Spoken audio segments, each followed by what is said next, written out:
बढ़ा दिए, वो देने का काम किया। मैं आपको बताना चाहता हूं, जिस एमएसपी की वो बात करते हैं, मैं मानता हूं लागू रहेगा। एमएसपी बाजरा का एमएसपी 2151 रुपए।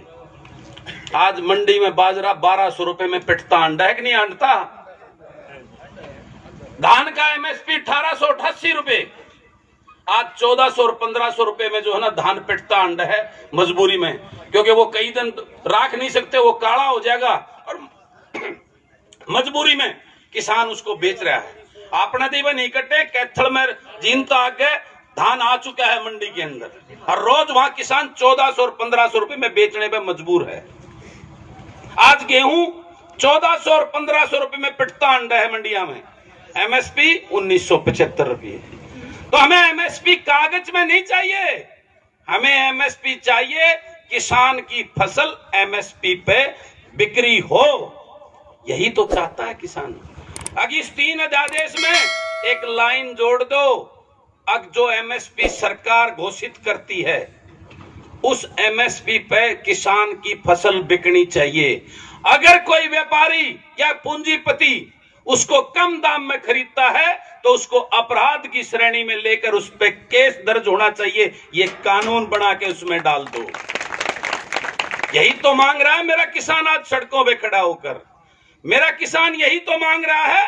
अगर वो पूंजीपति बड़े बड़े ये टाटा बिरला कॉर्पोरेट हाउसेस अगर मेरे यहाँ के पूरे जिले की गेहूं खरीद ली, धान खरीद गए, और जब वो उड़े बॉम्बे जा बैठा तो यो किस दौरा जाकर रुपया मांगने, उस दौरा इतने के बेच रखे, इतना उड़ा भाड़ा लाग जा, उड़ा को उसने बढ़न देना, उसकी गारंटर सरकार बन जाए। यही तो चाहता है ये मेरा किसान। उस नेता के भगत उस पार्टी में आते हैं और वो जयकारे बोलते हैं उसी के, चाहे वो मैं बोलना आवे है चाहे ना आता उसने। जब सारी पार्टियों में आस्था रखने वाले सभी आदमी, सभी लोग एक प्लेटफार्म पर इकट्ठे होंगे, सभी नेताओं की बात सुनेंगे, जब उनकी पोल पाटेगी किसमें कितना दम है।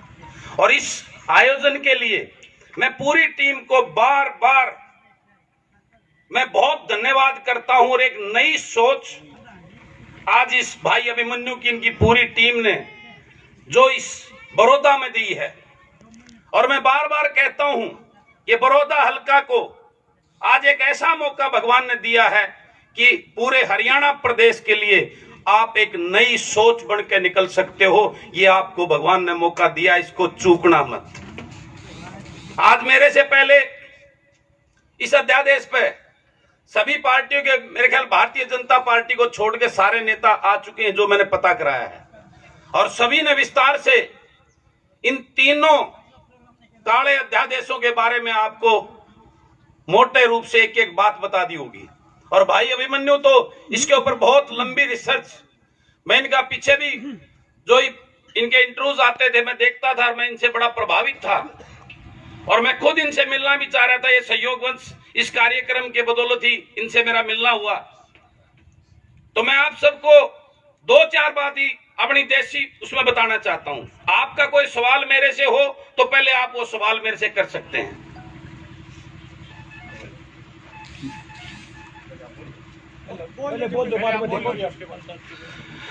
मैं तो यही बताना चाहता हूं, ये तीनों अध्यादेश जो किसान को और खेतियार मजदूर को और इस कृषि से जुड़े हुए जो भी व्यापारी व्यवसायी हैं और आम उपभोक्ता जो इस देश का नागरिक है, सबके लिए ये काले अध्यादेश हैं। सबके लिए आने वाला उनका भविष्य और उनके बच्चों के लिए खतरे की बहुत बड़ी घंटी है। और जिस